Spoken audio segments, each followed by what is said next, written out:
Depending on your gearbox, they've got more than one bolt that you need to undo when you're changing your fluids. Obviously the bottom sump ones make sense, but then there's two up here, and they've got, this one's got special heads on them, you can see those. And when you're filling them up, you should know how much fluid needs to go into it, and mine manual says 2.5 litres, so I bought a 2.5 litre bottle. But when you're filling it up, you fill it up from this top bolt hole, and when the fluid just starts to dribble out of this bottom bolt hole, you've got the right amount of fluid in there.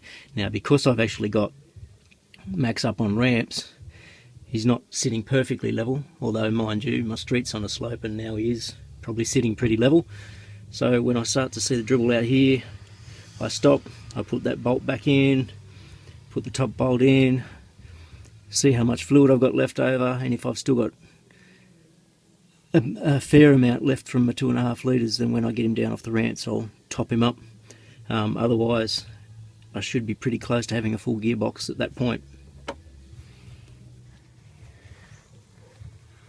Now, thankfully gearbox oil bottles come with this little flexible spout built into them, because otherwise it's really hard to try and get the oil in. You couldn't use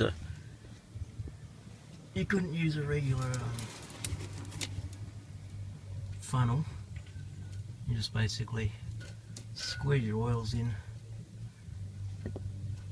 and just keep an eye on the fluid level of this one. Like I said, when it starts to drip out of that hole,